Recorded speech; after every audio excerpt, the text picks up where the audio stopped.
যদি একটু bus service ভালো হতো তাহলে আরো মানুষের সুবিধা হতো। এখানে একজোটভাবে কেউ কাজ করছে না। যেই পরিমাণ ওখানে জনবল দরকার সেখানে কিছু কিছু ঘাটতি আছে। একটা বাণিজ্যিক বৈষম্য কিন্তু তৈরি হয়েছে, এটা অস্বীকার করার কিছু নাই। নাজমুন, আমরা দেশের স্থলবন্দরগুলোর কিছু খণ্ডচিত্র দেখছিলাম। দক্ষিণ পূর্ব এশীয় যে দেশগুলো রয়েছে সেগুলোর সাথে বাণিজ্য এর পাশাপাশি পর্যটনের অমিত সম্ভাবনার ক্ষেত্র তৈরি করেছে দেশের স্থলবন্দরগুলো, যার মধ্যে আমাদের শুল্ক স্টেশন রয়েছে 25টি, সবগুলো স্থলবন্দর হিসেবে কাজ করছে না, 12টি স্থলবন্দর হিসেবে কাজ করছে, এর মধ্যে 10টি দিয়ে যাত্রী পারাপার হচ্ছে। এবং এর সাথে কিন্তু সংকটও রয়েছে শাফিন, দেখা গেছে অবকাঠামো সংকট আছে, জনবল সংকট রয়েছে। এই সংকটগুলো যদি দূর করা যায় তবে কিন্তু দেশের অর্থনীতি আরো বেশি সুফল পাবে। এই সব কিছু নিয়ে এখন দুপুরে থাকছে বিশেষ আয়োজন, সঙ্গে রয়েছে আমি নাজমুন মেইন এবং আমি তানজিম শাফিন। নাজমুন, বিশ্বব্যাংকের প্রেসিডেন্টকে স্বপ্নের পদ্মা সেতুর একটি চিত্রকর্ম উপহার দিয়েছেন প্রধানমন্ত্রী শেখ হাসিনা। একদমই তাই শাফিন, এবং চুক্তি হয়েছে প্রায় $2.5 বিলিয়ন ঋণ সহায়তা পাবার। পাশাপাশি বাংলাদেশ এবং বিশ্বব্যাংকের সম্পর্কের সুবর্ণ জয়ন্তীতে প্রধানমন্ত্রী শেখ হাসিনা বলেছেন যে টেকসই অর্থনৈতিক উন্নয়ন দেশের বলা যায় খেলাপি হতে দেয়নি বাংলাদেশকে। পাশাপাশি পরে ভয়েস অব আমেরিকার সাক্ষাৎকারে প্রধানমন্ত্রী দেশের অগ্রগতি নিয়েও কথা বলেন।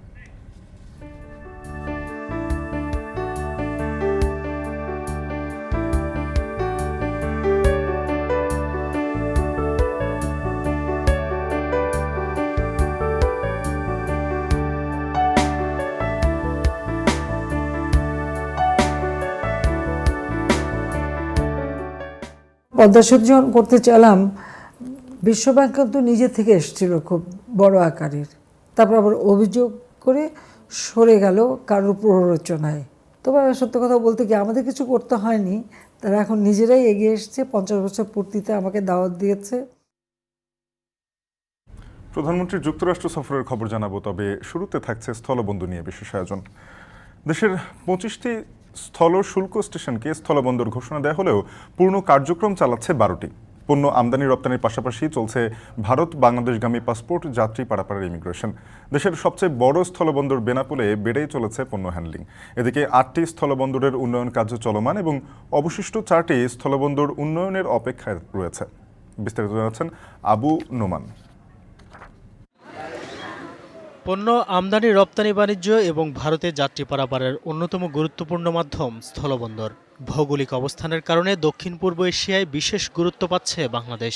বিশেষ করে প্রতিবেশী দেশ ভারত, নেপাল, ভুটান ও মিয়ানমারের সঙ্গে স্থল সীমান্ত পথে কম খরচে এবং সহজে যোগাযোগের সুযোগ ব্যবহার করে যাত্রী চলাচল ও মালামাল পরিবহনের মাধ্যমে বাণিজ্যের বিকাশে ভূমিকা রাখছে স্থলবন্দরগুলো। এতে আন্তর্দেশীয় দেশগুলোর অর্থনীতি আরও বিস্তৃত হচ্ছে। স্থলবন্দর কর্তৃপক্ষের তথ্যমতে 25টি স্থল শুল্ক স্টেশনকে স্থলবন্দর ঘোষণা দেয়া হলেও পূর্ণ কার্যক্রম চালাচ্ছে 12টি, যার মধ্যে সবচেয়ে বড় স্থলবন্দর হিসেবে স্বীকৃতি পেয়েছে যশোরের বেনাপোল। এছাড়া 8টি স্থলবন্দরের উন্নয়ন কাজ চলমান এবং বাকি 5টি স্থলবন্দর রয়েছে উন্নয়নের অপেক্ষায়। যেসব স্থলবন্দর চালু রয়েছে তা দিয়ে যেমন পণ্য আমদানি রপ্তানি করা হচ্ছে, তেমনি চলছে ভারত বাংলাদেশগামী পাসপোর্টধারী যাত্রী পারাপারের ইমিগ্রেশন। বছর বছর প্রায় প্রতিটি স্থলবন্দরে বেড়েছে পণ্য হ্যান্ডলিং ও রপ্তানি। বেনাপোল, ভুমরা, তামাবিল, সোনাহাট, বুড়িমারি ও নাকুয়াগাঁওয়ে গত কয়েক বছরে পণ্য হ্যান্ডলিংয়ে পরিসংখ্যান বিশ্লেষণ করলেই মিলবে সে তথ্য। 2017-18 অর্থ বছরে বেনাপোল স্থলবন্দরে 26 লাখ মেট্রিক টন পণ্য হ্যান্ডলিং হলেও 2021-22 অর্থ বছরে তা দাঁড়িয়েছে 40 লাখ মেট্রিক টনে। তবে বুড়িমারিতে আগের বছরের তুলনায় 2021-22 অর্থ বছরে কমেছে প্রায় 24 লাখ মেট্রিক টন। জাতীয় রাজস্ব বোর্ডের নির্দেশনা অনুযায়ী পুরোদমে চলমান স্থলবন্দর দিয়ে গবাদি পশু, মাছের পোনা, ফল, গাছগাছড়া, বীজ, গম, পাথর, কয়লা, রাসায়নিক সার, চায়না ক্লে, কাঠ, টিম্বার, চুনাপাথর, পেঁয়াজ, মরিচ, রসুন, আদা, ফুল ইত্যাদি আমদানি করা যাবে। এর বিপরীতে এসব স্থলবন্দর দিয়ে রপ্তানি করা যাবে সব ধরনের পণ্য। একসময় বাংলাদেশ আমদানি নির্ভর দেশ হিসেবে পরিচিত থাকলেও এখন রপ্তানিকারক হিসেবেও সুনাম অর্জন করছে। স্থলবন্দর কর্তৃপক্ষের তথ্য বলছে 2017-18 অর্থ বছরে 12টি স্থলবন্দর দিয়ে যত পরিমাণ পণ্য আমদানি হয়েছিল 2021-22 অর্থ বছরেও একই পরিমাণ পণ্য আমদানি হয়। আর 2017-18 অর্থ বছরে 10 লাখ মেট্রিক টন রপ্তানি হয়। গত অর্থ বছরে যা দাঁড়িয়েছে 12.89 লাখ মেট্রিক টনে। তবে ডলার সংকট সহ কয়েকটি কারণে চলতি অর্থ বছরে আমদানি রপ্তানিতে কিছুটা ভাটা পড়তে পারে বলে শঙ্কা ব্যবসায়ীদের। এদিকে যে 12টি পূর্ণাঙ্গ স্থলবন্দর হিসেবে কার্যক্রম চালাচ্ছে তার মধ্যে সোনাহাট স্থলবন্দরে এখনও চালু হয়নি যাত্রী পারাপার। আর রোহিঙ্গা ইস্যুকে বিবেচনায় নিয়ে ইমিগ্রেশন কার্যক্রম বন্ধ রয়েছে টেকনাফে। স্থলবন্দর কর্তৃপক্ষের পরিসংখ্যান বলছে 10টি স্থলবন্দর দিয়ে যত যাত্রী ভারতে যাচ্ছেন প্রায় অর্ধেকেই বেনাপোল স্থলবন্দর দিয়ে। 2021-22 অর্থ বছরে এ স্থলবন্দর দিয়ে ভারতে গেছেন 3 লাখের বেশি যাত্রী। একইভাবে বাংলাদেশে আসাদের সংখ্যাও এগিয়ে বেনাপোল। গত অর্থবছরে দেশে এসেছে 2,55,000-এর বেশি যাত্রী। দিন দিন আন্তদেশীয় বাণিজ্যে গুরুত্বপূর্ণ হয়ে উঠছে বাংলাদেশের স্থলবন্দরগুলো। পদ্মা সেতুর কারণে বেনাপোল, ভোমরা, হিলিজ, বাংলাবান্ধা স্থলবন্দর ব্যবহার করে ভারতের আগরতলা, ডাউকি, সুতারকান্দিতে পণ্য পরিবহন বাড়ছে। সম্প্রতি বিশ্বব্যাংক জানিয়েছে ভারত ও বাংলাদেশের মধ্যে যে পরিবহন সংযোগ রয়েছে তাতে বাংলাদেশে 17% জাতীয় আয় বৃদ্ধির সম্ভাবনা রয়েছে। তবে এ লক্ষ্য বাস্তবায়নে যোগাযোগ ব্যবস্থার উন্নয়ন ও বৈধ সুযোগ সুবিধা বাড়ানো জরুরি। যাত্রী সেবায় যেসব সমস্যা ও দুর্ভোগের অভিযোগ রয়েছে তাও নিরসনের দরকার বলে মনে করেন ব্যবসায়ীরা। দাবি রয়েছে অবকাঠামো উন্নয়ন ও শুল্ক ও অশুল্ক প্রতিবন্ধকতা দূর করারও। আবু নোমান, এখন। স্থলবন্দরগুলোর সার্বিক কার্যক্রম কেমন চলছে সে বিষয়ে বিস্তারিত জানাবেন আমাদের সহকর্মীরা। হিলি থেকে যুক্ত হবেন নাজমুল ইসলাম নিশাত, বেনাপোল থেকে তরিকুল ইসলাম এবং সোনামুন্সি থেকে যুক্ত হচ্ছেন রাকিবুল হাসান। তরিকুলের কাছে প্রশ্ন থাকবে যে দেশের সবচেয়ে গুরুত্বপূর্ণ স্থলবন্দর হচ্ছে বেনাপোল, সেখানে আপনি সিএনএফ এজেন্টদের দৌরাত্ম্য আছে কিনা কি দেখছেন জানাবেন। পাশাপাশি রাকিব, আপনার কাছে জানতে চাইবো যে সোনা মসজিদ বন্দরে বিদেশে বাণিজ্য সুযোগ সুবিধা কি বেড়েছে কিনা এবং এখান থেকে যাত্রীদের সেবার মান কেমন দেখছেন। এবং সবশেষ নিশাত, আপনার কাছে জানতে চাইবো হিলিতে আমদানি রপ্তানির পার্থক্যটা কেমন দেখছেন এবং রাজস্ব আদায় লক্ষ্য সেখানে পূরণ হচ্ছে কিনা। নিশাত।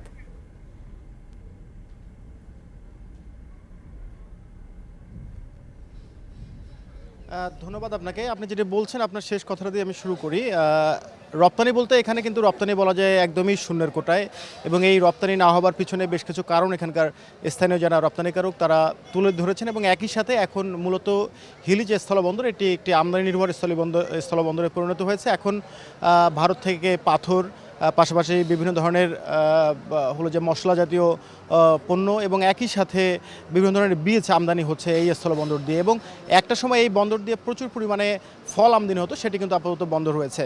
আর আপনি যেটি বলছেন যে রপ্তানির যে বিষয়টি সেটি আপাতত নেই বললেই চলে, কারণ এই বন্দর দিয়ে প্রচুর পরিমাণে সবজি, একই সাথে রাইস ব্র্যান্ড অয়েল এবং ঝুট কাপড় রপ্তানির কিন্তু সুযোগ রয়েছে। এবং একটা সময় এই বন্দর দিয়ে রপ্তানিকারকরা সেটি রপ্তানি করতেন, কিন্তু গেল কয়েক বছর ধরে সেটি বন্ধ রয়েছে। এবং ব্যবসায়ীরা যেটি বলছেন যে ভারত অংশের যে কোয়ারেন্টাইন অফিস সেটি না থাকবার কারণে এবং একই সাথে ঊর্ধ্বতন যে কাস্টমস কর্মকর্তা তিনি অনুপস্থিত থাকবার কারণে মূলত তারা রপ্তানি করার যে সুযোগ সেটি থেকে বঞ্চিত হচ্ছেন। এবং বলা যায় যে মাসে 2 থেকে 3 বার হয়তো রাইস ব্র্যান্ড অয়েল যেটি খোঁজ নিয়েছে গত 1 মাসে 3 দিন এই রাইস ব্র্যান্ড অয়েল রপ্তানি হয়েছে। এবং সেটি বলা যায় যে সব মিলিয়ে যে রপ্তানি একরকম বন্ধই ব্যবসায়ীরা যেটি বলছেন। আর রাজস্ব ঘাটতি যেটি বিষয় বলছেন যে করোনার পরে থেকে মূলত রাজস্ব ঘাটতিতে রয়েছে এই স্থলবন্দরটি। এবং চলতি যে অর্থ বছর, এই অর্থ বছরের প্রথম যে 9 মাস এখন চলছে, এই 9 মাসে 129 কোটি টাকা রাজস্ব ঘাটতিতে চলছে। তবে বন্দর কর্তৃপক্ষ যেটি বলছে যে বন্দরের কিছু উন্নয়ন অবকাঠামো হচ্ছে এবং ভারতের অংশে ঊর্ধ্বতন কাস্টমস কর্মকর্তা, কোয়ারেন্টাইন অফিস, সেই বিষয়গুলি নিয়ে তারা কথা বলেছেন। এই বিষয়গুলো যদি সমাধান হয়ে যায় এবং একই সাথে যে যোগাযোগ ব্যবস্থা, আপনি জানেন যে উত্তরাঞ্চলের ব্যবসা বাণিজ্যের জন্য এই হিলি স্থলবন্দর একটি অন্যতম একটি পোর্ট এবং রেল এবং সড়ক 2 পথে যোগাযোগ থাকবার কারণে কিন্তু এই স্থলবন্দরটি গুরুত্বপূর্ণ।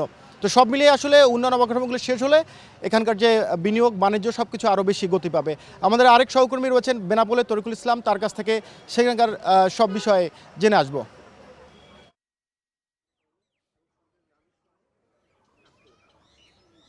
ধন্যবাদ নিশাত। বেনাপোল স্থলবন্দরের সম্পর্কে আমরা সকাল থেকে আপনাদেরকে জানাচ্ছিলাম এই বন্দরের যে প্রতি বছর রাজস্ব আয়, বিশেষ করে গত এক দশকে সেই আয়ের যে লক্ষ্যমাত্রা থাকে সেটি কিন্তু সঠিকভাবে এখনো পর্যন্ত পূরণ হচ্ছে না, যে কারণে এখানে যে যারা সংশ্লিষ্টরা রয়েছেন, বিশেষ করে যারা আমদানি রপ্তানি কাজে জড়িত রয়েছেন এবং এর বাইরে যারা রয়েছেন C&F এজেন্ট সহ বিভিন্ন ধরনের এখানে কর্মতৎপরতা এখানে রয়েছে, তারা যেগুলো কথাগুলো বলছেন যে এই বন্দরটাকে, যেহেতু বাংলাদেশের সবচেয়ে বড় স্থল বন্দর, এই বন্দরটাকে আধুনিকায়ন করা, অর্থাৎ এখানে প্রযুক্তির আওতায় পুরোপুরি নিয়ে আসা এবং এখানে প্রযুক্তির আওতায় আনলে এখানে যে কাজের যে স্থিরতা বা কাজের যে গতি সেটা কিন্তু আস্তে আস্তে এটা বৃদ্ধি পাবে এবং এটা দ্রুততার সাথে পণ্য খালাস এবং পণ্য যে পাঠানো এটি কিন্তু সম্ভব হবে। তো এখানে যেটি আমরা তথ্য এখানে পেয়েছি যে এখানকার যে তথ্য প্রযুক্তি নির্ভর যে কার্যক্রমগুলো চলে সেগুলো কিন্তু এখানে কিন্তু লোকবলের সংকট রয়েছে, যে কারণে এখানকার যে উদ্যোগ নেওয়া হয়েছিল যে দ্রুততার সাথে কাজ করা সেটা কিন্তু এখন মুখ থুবড়ে পড়েছে।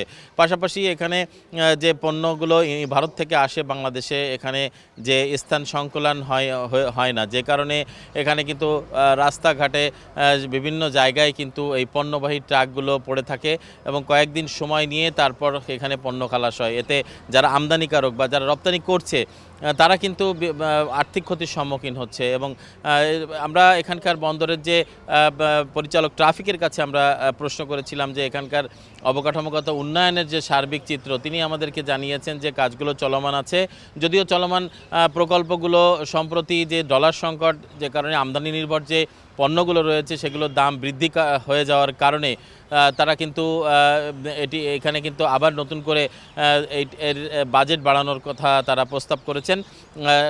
এই কারণে কিন্তু কাজের যে গতি উন্নয়নের সেটি কিন্তু স্থবির হয়ে পড়েছে এবং আপনারা জানেন যে বেনাপোল বন্দর দিয়ে শুধু পণ্য আমদানি রপ্তানি নয়, প্রতিদিন 400 থেকে 5 শতাধিক বা তারও বেশি ট্রাক পণ্য আমদানি রপ্তানির কাজে এখানে আসা যাওয়া করে এবং এছাড়া 5,000 যে যাত্রী রয়েছে যারা আসা যাওয়া করে, 5,000 যাত্রী প্রতিদিন, এখান থেকে কিন্তু বড় অঙ্কের একটি রাজস্ব কিন্তু আদায় হয়ে থাকে। তো আমরা যে বিষয়টা এখানে এসে লক্ষ্য করেছি সে এই ব্যবস্থাপনার মধ্যে না আনা পর্যন্ত এই বন্দরটি আধুনিকায়ন হবে না এবং রাজস্বের যে লক্ষ্যমাত্রা সেটি কিন্তু পূরণ করা সম্ভব হবে না। তো সব মিলে এই ছিল আমার কাছে বেনাপোল স্থল বন্দর থেকে সার্বিক তথ্য।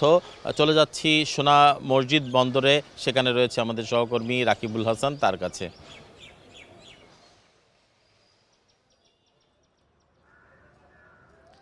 তরিকুল, আপনাকে ধন্যবাদ। আসলে সোনা মসজিদ স্থল বন্দরে আমরা সকাল থেকে আসলে বিভিন্ন জায়গায় ঘুরে দেখেছি। এতে যেটি আসলে ব্যবসায়ীরা বলছেন যে আসলে এখানে যে পানামা পোর্টের যে জায়গাটি সেটির আসলে স্থান সংকুলন আসলে হয় না। প্রত্যেক দিন ভারত থেকে যে 400-450 ট্রাক আসে সেখানে আসলে এর অধিকাংশই কিন্তু আসলে পাথর এবং অন্যান্য যে সমস্ত কাঁচামাল রয়েছে সেগুলো এসে থাকে। এর খুব স্বল্প পরিমাণে কিন্তু মশলা জাতীয় পণ্য এবং গেল 2 মাসে কিন্তু আসলে এখান দিয়ে যে ফল আমদানি হয় সেটিও কিন্তু আসলে হয়নি। অর্থাৎ পানামার যে স্থান সেখানে কিন্তু এই 400 বা 450 যে ট্রাক সেটি থাকার পরে সেগুলো আবার বের হয়ে যাওয়া এবং এখান থেকে যারা এক্সপোর্ট করেন তাদের যে সমস্ত ট্রাক সেগুলো আসলে আবারও এই লাইনে আসার ক্ষেত্রে নানা ধরনের জটিলতা তৈরি হয় এবং ব্যবসায়ীরা যেটি বলছেন যে পানামায় দীর্ঘক্ষণ আসলে এই ট্রাকগুলো থাকার কারণে তাদেরকে কিন্তু অতিরিক্ত মাশুলও গুনতে হয়। এবং একই সাথে এই যে সমন্বয় করা, বিশেষ করে বাংলাদেশের অফিস সময় এবং ভারতের যে অফিস সময়, এই অফিস সময়ের সমন্বয় না হওয়ার কারণে কিন্তু এই ধরনের জট তৈরি হয়, ট্রাকের জট তৈরি হয় রাস্তাগুলো নিয়ে। এবং যেহেতু এখানে মাত্র 2 লেনের রাস্তা, সেটি উন্নয়ন করার জন্য আসলে এখানে ব্যবসায়ীরা তারা কিন্তু দাবি করেছেন। এবং একই সাথে বলে রাখি যে এই কারণে যে বিদেশে যে পণ্য আমদানি রপ্তানি সেটিও কিন্তু কোনো ক্ষেত্রে আসলে ব্যাহত হয় এবং এর প্রভাব গিয়ে পড়ে আসলে পণ্যের মূল্যের ওপরে। ব্যবসায়ীরা যেটি বলছেন যে যেই টাকা দিয়ে আসলে তারা আমদানি করছেন সেটি যখন অধিক মাশুল হয়ে যায় বা পোর্টে যখন অধিক চার্জ সেখানে তাদেরকে দিতে হয়, পোর্ট ফি দিতে হয়, তখন কিন্তু সেটি আসলে গিয়ে পণ্যের ওপরে পড়ে এবং এই পণ্যটির দাম তখন তারা বাড়াতে বাধ্য হয়। সুতরাং এই ক্ষেত্রে কিন্তু একটা দামের পার্থক্য হচ্ছে।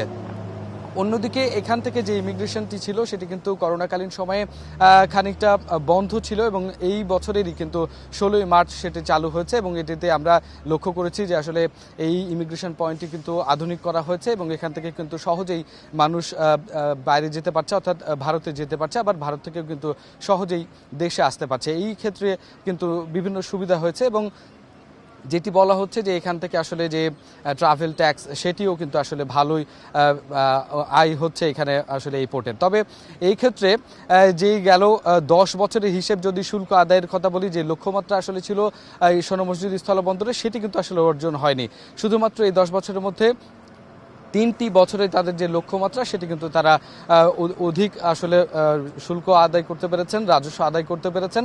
তাছাড়া কিন্তু 7টি বছরই কিন্তু তাদেরকে যেটি করতে হয়েছে মাসুল গুনতে হয়েছে এবং ঘাটতি আসলে ছিল।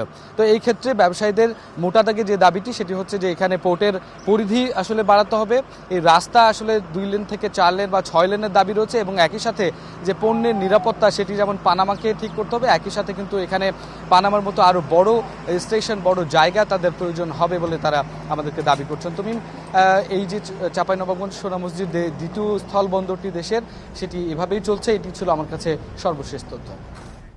ধন্যবাদ। রাকিবুল হাসান যুক্ত হয়েছিলেন সোনা মসজিদ থেকে। এর আগে যুক্ত ছিলেন আমাদের সাথে হিলি থেকে নাজমুল ইসলাম নিশাত এবং বেনাপোল থেকে তরিকুল ইসলাম, এবং স্থলবন্দরের সার্বিক কার্যক্রম বিষয়ে সবশেষ তথ্য জানাচ্ছিলেন আমাদের। এছাড়া স্থলবন্দরের অবকাঠামো নির্মাণে সরকার সর্বোচ্চ গুরুত্ব দিচ্ছে, সেই সাথে বন্দরগুলো ডিজিটালাইজেশন করারও সরকারের লক্ষ্য বলে জানিয়েছেন নৌ পরিবহন প্রতিমন্ত্রী। তবে আধুনিক পূর্ণাঙ্গ স্থলবন্দর নির্মাণে আরও সময় প্রয়োজন বলেও জানান তিনি। এছাড়া মন্ত্রী বলেন, স্বরাষ্ট্র মন্ত্রণালয়ের অধীনে থাকা বন্দরের ইমিগ্রেশন বিভাগে জনবল সংকট থাকায় সেবা বিঘ্নিত হচ্ছে। যে রাজস্বের যে সূচকটা যেভাবে যাচ্ছিল, এই সূচকটা কোভিডের সময় পুরোপুরি পড়ে গেছে, একদম তলানিতে চলে এসেছে। সেখান থেকে আবার ঘুরে দাঁড়ানো, আপনি জানেন এর মধ্যে ডলার সংকট হয়েছে, আমাদের অনেক ডেভেলপমেন্ট কিন্তু বন্ধ হয়ে আছে, কারণ ডলারের যে রেট আমরা টেন্ডার করেছি এক রেটে, এখন বাজারে সেই মূল্যের রেট আরেক ধরনের, এবং সেখানে ডলারেরও একটা কিছু ক্রাইসিস আছে, এলসির ক্ষেত্রেও কিছু বাধাগ্রস্ত হচ্ছে। কাজেই একটা বাণিজ্যিক বৈষম্য কিন্তু তৈরি হয়েছে, এটা অস্বীকার করার কিছু নাই। তবে এগুলো ধীরে ধীরে আমরা কাটিয়ে উঠব। স্থলবন্দর কর্তৃপক্ষ গঠন করার পর থেকে কিন্তু এটা ধীরে ধীরে ধীরে ধীরে এখন শৃঙ্খলার মধ্যে এসেছে। এটা বেশি দিন আগের কথা না। আপনি যদি ধরেন, বেনাপোল হচ্ছে আমাদের সব থেকে বড় বন্দর। বেনাপোলের অবকাঠামো কিন্তু কিছুই ছিল না, শুধু একটা রাস্তা ছিল। সেখান থেকে আমাদের যাত্রী, যেহেতু প্রচুর হাজার হাজার মানুষ প্রতিদিন এখানে যাতায়াত করে, তাদের জন্য টার্মিনাল করা হয়েছে, তাদের সুযোগ সুবিধার জন্য অন্যান্য ফ্যাসিলিটিস করা হয়েছে, ওখানে তাদের নিরাপত্তার জন্য সেই ব্যবস্থা করা হয়েছে, এবং সেখান দিয়ে প্রচুর মালামাল আসা যাওয়া করে, সেটার জন্য ধীরে ধীরে সেখানে সেই ব্যবস্থা অবকাঠামো তৈরি করে। ইয়ার্ড ছিল না কেন, সেখানে ইয়ার্ড করা হয়েছে। এনবিআর থেকে তারা একটা প্রকল্প নিয়েছে, এটাও ওয়ার্ল্ড ব্যাংক তাদেরকে সহায়তাটা দিচ্ছে। এই কার্যক্রমটা যখন বাস্তবায়ন হবে, প্রত্যেকটি পোর্ট আমাদের এই ডিজিটালাইজ হয়ে যাবে। ইমিগ্রেশনটা কিন্তু পুরোটাই দেখভাল করেন হচ্ছে স্বরাষ্ট্র মন্ত্রণালয় থেকে। তো তাদের যেই পরিমাণ ওখানে জনবল দরকার, সেখানে কিছু কিছু ঘাটতি আছে। সেই ঘাটতির কারণে কিছুটা একটা কিউ তৈরি হয়ে যায় এখানে। স্থলবন্দর দিয়ে সবচেয়ে বেশি পণ্য আমদানি রপ্তানি হয় ভারতের সাথে। আজ বিশ্ব সাহিত্য কেন্দ্রে এক সেমিনারে ঢাকায় নিযুক্ত ভারতীয় হাইকমিশনার বলেন, উভয় দেশের বাণিজ্যিক সম্পর্ক দিন দিন আরও শক্তিশালী হচ্ছে। অনুষ্ঠানে মূল প্রবন্ধ উপস্থাপন করেন বাংলাদেশ ব্যাংকের সাবেক গভর্নর আতিউর রহমান। এ সময় হাইকমিশনার প্রণয় কুমার ভার্মা আরও বলেন, পণ্য আমদানি রপ্তানি সহজ করতে রেল যোগাযোগ আরও আধুনিকায়ন প্রয়োজন। বহুমাত্রিক যোগাযোগ ব্যবস্থায় দুই দেশের বাণিজ্যিক সম্পর্ক ও সহযোগিতার নতুন দ্বার উন্মোচন করবে বলেও মনে করেন তিনি। এছাড়া স্থলবন্দরের ইমিগ্রেশন আরও যাত্রীবান্ধব করতে পদক্ষেপ নেওয়া হয়েছে বলেও জানান তিনি। ভারতের নিরাপত্তায় বাংলাদেশের সহযোগিতা সবসময় প্রশংসনীয় বলেও মন্তব্য করেন প্রণয় কুমার ভার্মা।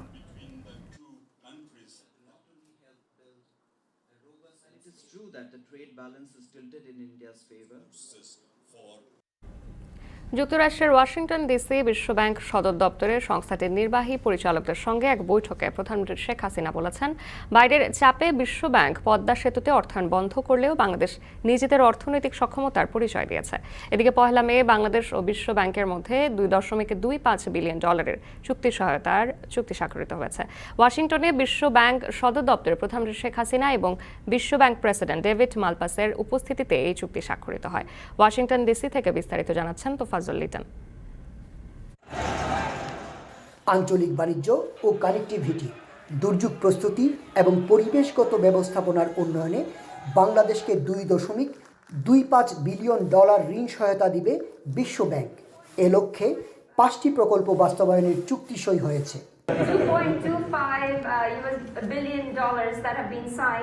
বিশ্ব ব্যাংক সদর দপ্তরে দাঁড়িয়ে সংস্থাটির প্রেসিডেন্টের হাতে পদ্মা সেতুর বাঁধাই করা ছবি তুলে দিয়েছেন প্রধানমন্ত্রী। জাতীয় থেকে আন্তর্জাতিক মহলে যাকে বলা হচ্ছে এক মধুর প্রতিশোধ। সোমবার সকালে প্রধানমন্ত্রীকে উষ্ণ অভ্যর্থনার মাধ্যমে স্বাগত জানান বিশ্ব ব্যাংক কর্মকর্তারা। সেখানে তিনি বাংলাদেশ ও বিশ্ব ব্যাংকের যৌথ কার্যক্রমের আলোকচিত্র উদ্বোধন করেন। বিশ্ব ব্যাংক নির্বাহী কর্মকর্তা এবং প্রধানমন্ত্রীর সামনে এদিন প্রদর্শন করা হয় বাংলাদেশের পোশাক শিল্প এবং সাংস্কৃতিক পরিবেশনা। প্রদর্শনীতে ছিল বাঙালির ঐতিহ্যবাহী খাবারও। বাংলাদেশের উন্নয়ন অগ্রযাত্রায় বিশ্ব ব্যাংকের অংশীদারিত্বের প্রশংসা করে প্রধানমন্ত্রী বলেন, বর্তমানে বাংলাদেশে $15 বিলিয়ন 53টি বিভিন্ন প্রকল্প রয়েছে বিশ্ব ব্যাংকের। এটি এখন পর্যন্ত বিশ্ব ব্যাংকের দেওয়া $39 বিলিয়ন অনুদান এবং ঋণের অংশ। World Bank and other development partners to join us in implementing the projects. Sheikh Hasina বলেন, বাংলাদেশ কখনো ঋণ পরিশোধে খেলাপি হয়নি বা তথাকথিত ঋণের ফাঁদে পড়েনি। নিজস্ব অর্থায়ন ও প্রযুক্তি সম্পদ দিয়ে 6.1 কিলোমিটার পদ্মা বহুমুখী সেতু নির্মাণকে অর্থনৈতিক সক্ষমতার লক্ষণ বলে অভিহিত করেন শেখ হাসিনা। নিজের ভাগ্য করতে আসেনি, আমি এসেছি বাংলাদেশের মানুষের ভাগ্য করতে। এদিন ভয়েস অফ আমেরিকার বাংলা বিভাগে সাক্ষাৎকার দেন প্রধানমন্ত্রী। সেখানে জাতীয় আন্তর্জাতিক বেশ কিছু বিষয় নিয়ে কথা বলেন তিনি।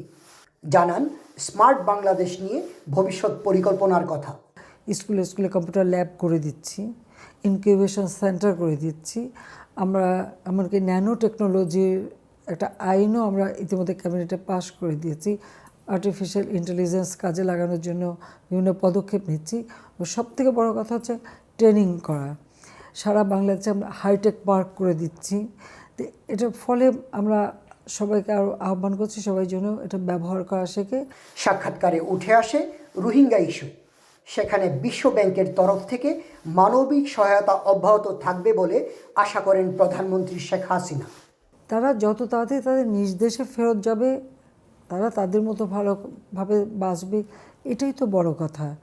তো সেজন্য আমরা কিন্তু সবসময় চেষ্টা করে যাচ্ছি এবং সকলকে আমরা এই অনুরোধটা করছি যে মিয়ানমার যেন তাদের নাগরিকদের তার দেশে ফেরত নিয়ে যায় সেই ব্যবস্থাটা করার জন্য।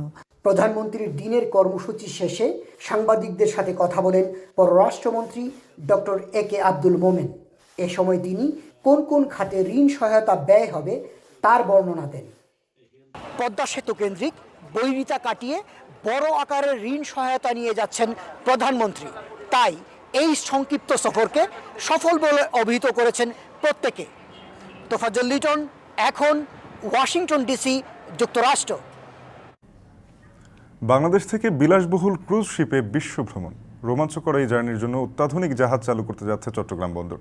এতে সমুদ্রপথে হজ সার্ভিসও চালুর কথা রয়েছে। এজন্য 162 কোটি টাকা টার্মিনাল তৈরির পরিকল্পনা।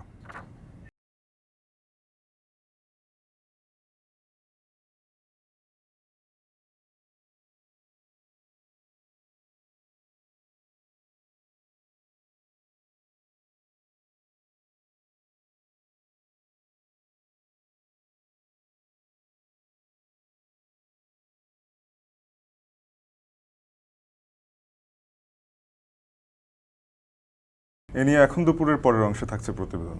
এই মুহূর্তে নিয়ে নিচ্ছি আরও একটি বিরতি।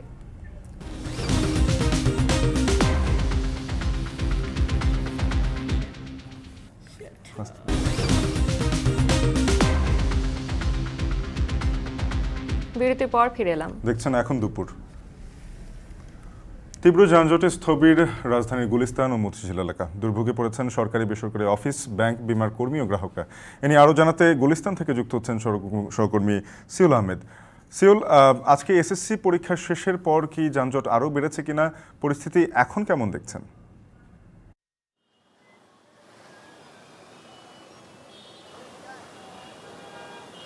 শাফিন, আপনি ঠিক যেমনটি বলছিলেন যে এসএসসি পরীক্ষা শেষ হওয়ার পর কিন্তু ঢাকা শহরেই বিভিন্ন জায়গায় যে মূল জায়গাগুলো রয়েছে সেখানেগুলো কিন্তু আমরা যানজট দেখতে পেরেছি। এবং আমি এই মুহূর্তে আছি হচ্ছে গোলাপশাহ মাজারে অর্থাৎ গুলিস্তানে। আমি যদি আপনাদেরকে একটু দেখাই তাহলে হয়তো আপনারা দেখতে পারবেন যে গোলাপশাহ মাজারের ডানে এবং বামে যে দুটি রোড রয়েছে সেই রোডগুলোতে কিছুক্ষণ আগ মুহূর্ত পর্যন্ত যানজট ছিল। এই একটু আগে হচ্ছে জিপিওর যে মেইন 4 রাস্তার মোড়টা আছে সেই মোড় থেকে কিন্তু একটা সিগন্যাল ছাড়া হয়েছে এবং ছাড়ার পর কিন্তু বাম সাইডে যে লেনটা রয়েছে অর্থাৎ গুলিস্তান থেকে নগর ভবনের সামনে দিয়ে একবারে জিপিও মোড় পর্যন্ত যে রোডটি সেটি কিন্তু আবারও সিগন্যাল কিছুক্ষণ আগেই পড়লো এবং ডান দিকে যে রোডটি রয়েছে সেটি কিন্তু যেটি ফুলবাড়িয়ার দিকে যাচ্ছে সেটিতে কিন্তু আমরা দুপুরের পর থেকে যানজট দেখতে পেয়েছি। আরেকটি বিষয় আপনাকে জানিয়ে রাখি যে আজকে সকালে যখন এসএসসি পরীক্ষা শুরু হয় ঠিক তার আগে থেকে শুরু করে 12টা পর্যন্ত কিন্তু রাজধানীর বিভিন্ন জায়গায় আমরা তীব্র যানজট দেখতে পেরেছি। আমি যদি আপনাকে বলি যে শাহবাগ থেকে শুরু করে মৎস্য ভবন পর্যন্ত যানজট ছিল।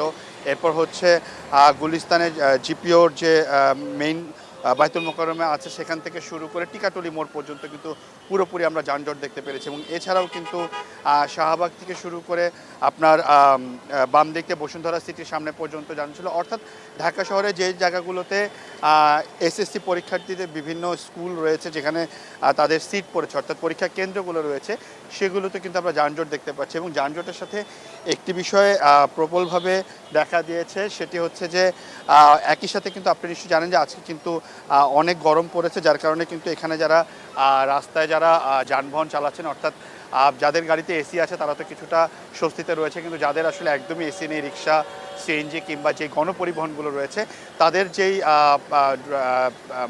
কর্মচারী রয়েছেন কিংবা যাত্রী রয়েছেন তাদের সাথে কথা হচ্ছিল, তারাও কিন্তু জানিয়েছে গরমের কারণে এবং একই সাথে যানজট সব কিছু মিলে কিন্তু তাদের জীবন দুর্বিষহ পর্যায়ে চলে গেছে।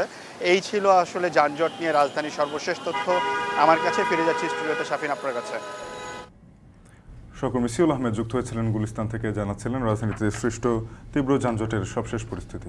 এবং শাফিন, এই যে এসএসসি পরীক্ষার সময় যে আজকে দ্বিতীয় পরীক্ষা ছিল, দ্বিতীয় পরীক্ষার সময় যে আমরা আজকে তীব্র যানজট দেখতে পেরেছি, প্রথম পরীক্ষার সময় কিন্তু খুব একটা যানজট সেভাবে ছিল না। আসলে এখানে পুলিশ বাহিনী কিন্তু আইন শৃঙ্খলা রক্ষা বেশ গুরুত্বপূর্ণ ভূমিকা পালন করেছে এবং করছেনও।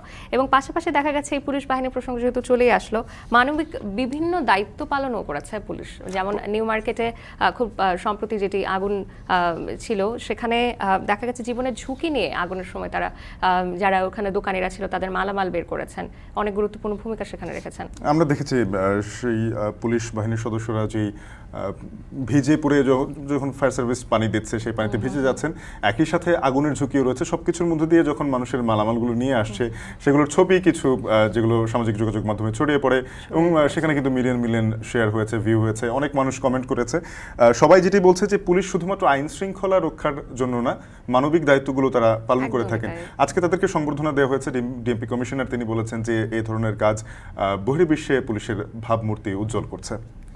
এ নিয়ে আমাদের সহকর্মী শাহরিয়ার জামান দ্বীপের একটি প্রতিবেদন রয়েছে, আমরা দেখব। 15 এপ্রিল ভোর 5:40 রাজধানীর নিউ সুপার মার্কেটে ভয়াবহ আগুনের ঘটনা ঘটে।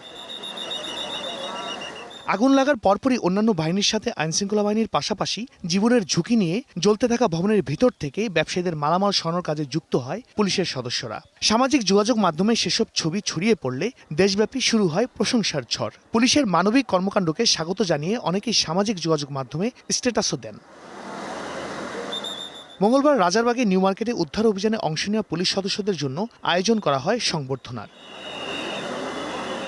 সেদিনের উদ্ধার কাজে অংশ নেওয়া পুলিশের কর্মীরা জানান, আইনশৃঙ্খলা রক্ষার পাশাপাশি ক্ষতিগ্রস্ত ব্যবসায়ীদের সহায়তা করতে পারা তাদের শপথেরই অংশ। কারণ একজন পুলিশ কেবল নিরাপত্তাই দেয় না, মানবিক হয়ে ওঠাও তার দায়িত্ব।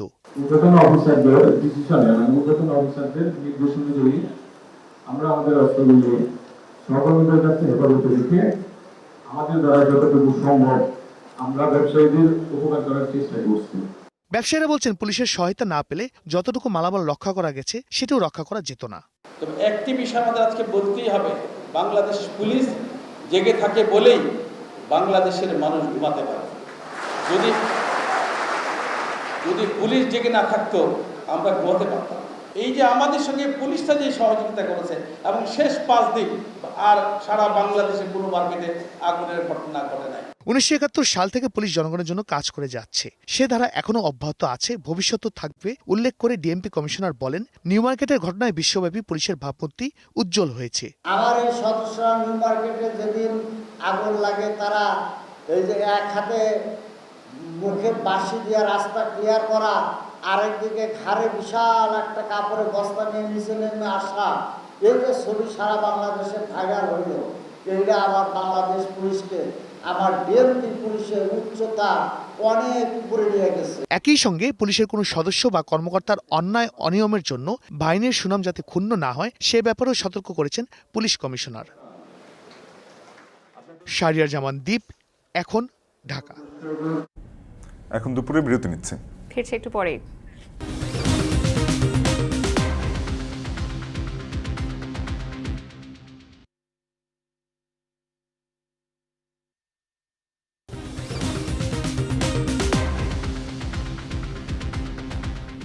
ফিরলাম বিরতির পর। দেখছেন এখন দুপুর।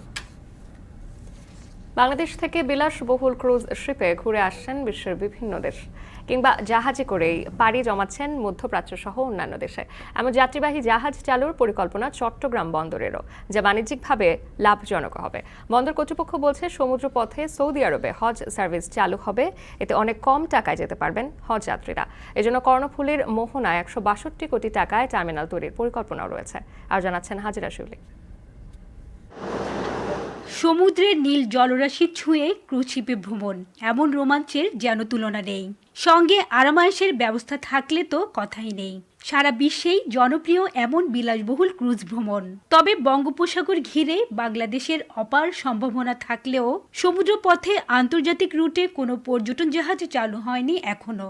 সম্প্রতি এক সমীক্ষা প্রতিবেদনে উঠে এসেছে পর্যটন খাতের নতুন এই সম্ভাবনার দিগন্ত। 80-র দশকে চট্টগ্রাম বন্দর থেকে জাহাজে করে সৌদি আরব যেতেন হজযাত্রীরা। হিজবুল বাহার জাহাজে করে যেতে সময় লাগত 2 থেকে 2.5 মাস। জাহাজটির ফিটনেস না থাকায় 1984 সালে বন্ধ হয়ে যায় এই সার্ভিস। দীর্ঘ 38 বছর পর আবারও সমুদ্র পথে হজযাত্রী ও পর্যটক পরিবহনের লক্ষ্য নিয়ে আন্তর্জাতিক যাত্রী টার্মিনাল নির্মাণের উদ্যোগ নিয়েছে চট্টগ্রাম বন্দর। এর বাণিজ্যিক সম্ভাবনা নিয়ে সম্প্রতি চূড়ান্ত সমীক্ষা প্রতিবেদন জমা দেয় চট্টগ্রাম ড্রাইডক। বন্দর চেয়ারম্যান বলছেন, হজযাত্রী পরিবহনের পাশাপাশি বছর জুড়ে মালদ্বীপ, ফুকেট, শ্রীলঙ্কা, ভারত সহ এ অঞ্চলের অন্যান্য দেশে পর্যটক পরিবহন করবে যাত্রীবাহী জাহাজ। এতে 9 থেকে 10 দিনে অনেক কম খরচে জেদ্দায় যেতে পারবেন হজযাত্রীরা। সেই সঙ্গে নতুন দুয়ার খুলবে পর্যটন শিল্পেরও। এই জাহাজগুলো 2 ধরনের কাজে ব্যবহার হতে পারে। একটা হলো আমাদের হজযাত্রী হিসেবে আমাদের পিলগ্রিমেজ ওদেরকে নিয়ে সৌদি আরব আনা নেওয়া করতে পারবে, তাহলে কিন্তু ফ্রেট অনেক, ওদের ভাড়াটা অনেক কমে যাবে। আমাদের এই বে অফ বেঙ্গল এবং আন্দামান সির ভিতরে যেই এরিয়াগুলো আছে, সুন্দর সুন্দর জায়গা আছে, মালদ্বীপ, শ্রীলঙ্কা, এইসব জায়গায় আমাদের ট্যুরিজমটাকে আমরা প্রসারিত করতে পারবো। এবং এটার একটা সার্ভে হয়েছে এবং ভালো একটা প্রসপেক্ট আছে। টার্মিনাল নির্মাণে পতেঙ্গার নেভাল একাডেমি সংলগ্ন কর্ণফুলী নদীর মোহনাকে সুপারিশ করা হয় প্রতিবেদনে। সেখানে বন্দরের 1 একর জায়গার উপর নির্মিত হবে 250 মিটার দৈর্ঘ্যের এই টার্মিনাল। ভিড়বে 250 মিটার দীর্ঘ বড় জাহাজ। যাত্রীর ধারণ ক্ষমতা থাকবে 3 থেকে 4 হাজার। এছাড়া থাকবে যাত্রীদের immigration, boarding lounge, hotel, restaurant, convention hall সহ বিনোদনের অত্যাধুনিক সব সুযোগ সুবিধা। যেসব প্যাসেঞ্জার আসা নেওয়ার জন্য বিদেশিরা যখন থাকবে, সেখানে ইমিগ্রেশনের ফ্যাসিলিটি থাকবে, কার্গো লোডিং আনলোডিংয়ের ব্যবস্থা থাকবে, আপনার আমাদের বোর্ডিং ব্রিজ থাকবে, সেগুলো টোটাল একটা আন্তর্জাতিক একটা প্যাসেঞ্জার টার্মিনাল সেখানে গঠন করা হবে। ব্যবসায়ীরা বলছেন, অত্যাধুনিক সুযোগ সুবিধার ক্রুজ শিপ ও যাত্রীবাহী জাহাজ চালু হলে বিদেশি পর্যটকরাও বাংলাদেশ ভ্রমণে উৎসাহী হবে। এতে বিশ্বজুড়ে নতুন এক পরিচয় পাবে দেশের পর্যটন খাত। হজযাত্রী তার সংখ্যা কিন্তু অনেক বেড়ে গেছে। আপনি দেখবেন শুধু যে হজ আছে, হজের যাত্রীর পাশাপাশি কিন্তু ওমরা হজযাত্রীরও কিন্তু প্রচুর চাহিদা কিন্তু বাংলাদেশ থেকে। এবং আপনি জানেন যে আমাদের যে উড়োজাহাজের যে ভাড়া, তার তুলনায় কিন্তু আপনার সাগর পথে ভাড়া কিন্তু অনেক কম, তাতে মানুষের কিন্তু আগ্রহ অনেক বেশি আছে। বাংলাদেশ যারা পর্যটনরা যারা ক্রুজ শিপে চড়তে যায় তাদেরকে আগে কিন্তু সিঙ্গাপুর যেতে হইতো বা যেখানে অন্য কোনো দেশে যেত, তারপর ক্রুজ শিপে অ্যাভেল করতে পারতো। তো এই ক্ষেত্রে কিন্তু এখন যেটা যদি এই ফ্যাসিলিটি বাংলাদেশে আসে, আমাদের এটা অনেকখানি আমাদের পর্যটনের জন্য অনেক বড় একটা ভূমিকা রাখবে। প্লাস সেক্ষেত্রে বিদেশি পর্যটক যারা আছে তারাও আমার দেশ আসার সুযোগ। যাত্রী টার্মিনাল নির্মাণের সম্ভাব্য ব্যয় ধরা হয়েছে 162 কোটি টাকা। তবে বন্দর নিজস্ব অর্থায়নে নাকি পাবলিক প্রাইভেট পার্টনারশিপে টার্মিনাল নির্মাণ হবে সেটি ঠিক করবে নৌ পরিবহন মন্ত্রণালয়। পাহাড় ও সমুদ্র ভিত্তিক পর্যটনকে কাজে লাগিয়ে দেশের অর্থনীতিকে আমূল পাল্টে দিয়েছে নেপাল, মালদ্বীপ, থাইল্যান্ড, ইন্দোনেশিয়া সহ এশিয়ার অনেক দেশ। অথচ বঙ্গোপসাগরের বিশাল সমুদ্র এলাকার মালিক হয়েও পর্যটনে অনেক পিছিয়ে বাংলাদেশ। ট্যুরিজম বোর্ডের তথ্য মতে এদেশের জিডিপিতে পর্যটন খাতের অবদান 2.5%-এরও কম। তবে দেরিতে হলেও সমুদ্র পর্যটনের উন্নয়নে সরকারের নানামুখী উদ্যোগ আশার আলো দেখাচ্ছে। হাজারের শিউলি, এখন চট্টগ্রাম। এখন দুপুরে নিয়ে নিচ্ছি আরো একটি বিরতি, একটু পরে ফিরছি, সাথে থাকুন।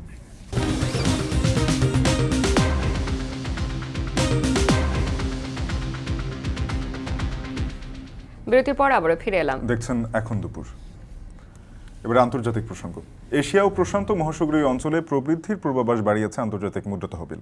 2023 সালে এই অঞ্চলের 4.6% প্রবৃদ্ধি হয়েছে বলে জানিয়েছে IMF। আঞ্চলিক অর্থনৈতিক পরিস্থিতি নিয়ে প্রকাশিত প্রতিবেদনে বলা হয়, চলতি বছর বিশ্বের মোট প্রবৃদ্ধির 70% আসবে এই অঞ্চল থেকে। আরও জানাবেন ঈশিতা ব্রহ্ম। মূল্যস্ফীতি নিয়ন্ত্রণে বিশেষ নজরদারির তাগিদ চলতি বছর বিশ্বের মোট প্রবৃদ্ধির অর্ধেকই আসবে চীন আর ভারত থেকে। চীনের অর্থনৈতিক কার্যক্রম পুরোদমে শুরু হওয়ায় বাড়বে এই অঞ্চলের আর্থিক স্থিতিশীলতা। তবে অতিরিক্ত মূল্যস্ফীতি আর পশ্চিমা ব্যাংকিং খাতের টালমাটাল পরিস্থিতি কিছুটা নেতিবাচক প্রভাব ফেলতে পারে এই অঞ্চলে, এমনটাই জানিয়েছে আন্তর্জাতিক মুদ্রা তহবিল। সংস্থাটি জানায়, চলতি বছর চীনের প্রবৃদ্ধি হবে 5.2 আর ভারতের 5.9%। Global growth is expected to decelerate and bottom out in 2023 as rising interest rates and Russia's war in Ukraine weigh on activity. Global inflation is easing but remains stubbornly high, and banking strains in the US and Europe have injected greater uncertainty into an already complex landscape. But against the somber backdrop of a challenging year for the world economy, Asia and Pacific remains a dynamic region. IMF বলছে, গেল বছরের তুলনায় অন্তত 1% বাড়বে চলতি বছর আর্থিক প্রবৃদ্ধি। তবে সুদের হার বাড়ানো আর ইউক্রেনে রাশিয়ার অভিযানের কারণে বিশ্বের বিভিন্ন অঞ্চলের প্রবৃদ্ধিতে ধীর গতি অব্যাহত থাকবে। এশিয়া আর প্রশান্ত মহাসাগরীয় অঞ্চলের দেশগুলো এই বছর বিশ্ব প্রবৃদ্ধিকে এগিয়ে নেবে। চলতি বছর প্রবৃদ্ধি বাড়বে মালয়েশিয়া আর ফিলিপিন্সেরও। তবে এই অঞ্চলের কেন্দ্রীয় ব্যাংকগুলোকে মূল্যস্ফীতি নিয়ন্ত্রণে রাখতে বিশেষ নজর দেওয়ার পরামর্শ দিয়েছে IMF। Where the reopening of the economy will provide fresh momentum for the region's growth. The Chinese economy is expected to expand by 5.2% in 2023. And data from the first quarter have confirmed our forecast for a dynamic start to 2023 with a strong rebound in consumption, as you can see in the chart on the left-hand side. At the same time, the property sector is recovering more slowly and is expected to remain subdued. উল্টো দিকে প্রবৃদ্ধি কমার সম্ভাবনা আছে Japan, Australia, New Zealand, Singapore আর দক্ষিণ কোরিয়ার। 2022 সালে এই অঞ্চলের প্রবৃদ্ধি হয়েছিল 3.8%। এদিকে চীন আর যুক্তরাষ্ট্রের বাণিজ্য দ্বন্দ্ব কিছুটা প্রভাব ফেলবে আন্তর্জাতিক প্রবৃদ্ধিতে। ঈশিতা ব্রহ্ম, এখন বিশ্ব। এবার ফুটবলের খবর। বাংলাদেশ ফুটবল ফেডারেশনে চলছে নির্বাহী কমিটির সভা। বৈঠকে প্রথমবার নারী ফ্র্যাঞ্চাইজি লিগের অনুমোদনের বিষয়ে আলোচনা হওয়ার কথা রয়েছে। এ বিষয়ে বিস্তারিত জানতে চাই বাফুফে ভবনে রয়েছেন সহকর্মী তানভীর হাসান। তানভীর, জানাবেন যে সভা শেষ হয়েছে কিনা এবং সভা শেষ হলে সবাই কি কি সিদ্ধান্ত আসতে পারে বা এসেছে?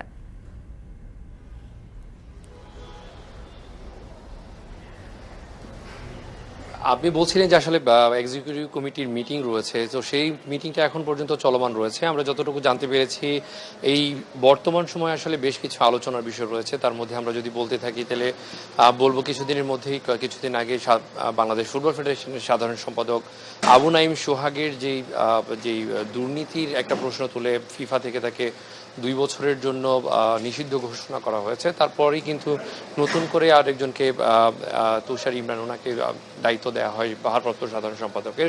তো সেই জায়গা থেকে আসলে যেই দুর্নীতির প্রশ্ন উঠেছিল বা অর্থ কেলেঙ্কারির বিষয় রয়েছে, সেই বিষয় নিয়ে এর মধ্যে 3 সদস্যের একটা কমিটি গঠন করা হয়েছিল। সেখান থেকে আসলে 2 জন, আমরা যেটা জানি যে আতাউর রহমান ভূঁইয়া মানিক এবং আরেকজন মহিউদ্দিন মহি, তিনি 2 জন পদত্যাগ করেছিলেন সেই তদন্ত কমিটি থেকে। তো সেই জায়গা থেকে এখন পর্যন্ত আসলে নতুন করে আবার আজকে এক্সিকিউটিভ কমিটির মিটিং বসেছে। আসলে এই যে আবু নাঈম সোহাগকে নিয়ে আসলে এক মাসের একটা মেয়াদ নিয়েছিল আসলে বাংলাদেশ ফুটবল ফেডারেশন, তারপরে আসলে তাদের যেই বর্তমান অবস্থা সেটা আসলে জানানোর কথা ছিল। হয়তো সেখানে এই বিষয়টা নিয়ে আলোচনা হবে। পাশাপাশি আপনি বলছিলেন যে সুপার লিগের কথা, যেটা আসলে এশিয়ার মধ্যে আসলে সর্বপ্রথম হয়তো হতে যাচ্ছে মেয়েদেরকে নিয়ে সুপার লিগ, তো সেই বিষয়টা নিয়েও আলোচনা হওয়ার কথা রয়েছে। আসলে সেটা কবে নাগাদ মাঠে গড়াবে বা এই আনুষঙ্গিক যে বিষয় রয়েছে, পাশাপাশি প্লেয়ার ড্রাফটের একটা বিষয় থাকে। যেরকম আমরা দেখি যে সুপার লিগের মধ্যে একটা সবচেয়ে বড় বিষয় থাকে প্লেয়ারদের একটা সংযুক্তি। সেখানে আসলে বিদেশি প্লেয়ার থেকে শুরু করে দেশি প্লেয়ার সবারই আসলে একটা সংযুক্তির বিষয় রয়েছে। তো এখন পর্যন্ত আমরা এখনও আসলে মিটিংয়ে কী ধরনের কথা হচ্ছে সেটা নিয়ে আলোচনা আমরা এখনও জানতে পারিনি। তো হয়তো বা আলোচনা শেষে আমাদের সঙ্গে যখন মুখোমুখি হবেন তখন হয়তো আমরা বিস্তারিত আপনার মাধ্যমে দর্শকদের জানাতে পারবো। মিম, বাফুফে চলমান রয়েছে নির্বাহী কমিটির সভা, সেখান থেকে বিস্তারিত জানাচ্ছিলেন তানভীর হাসান। এর সাথে শেষ করছি এখন দুপুর। এখন টেলিভিশন, ফেসবুকে দেখতে ভিজিট করুন facebook.com/tv.এখন। এছাড়া ইউটিউবে দেখতে ভিজিট করুন youtube.com/c/ekhon TV।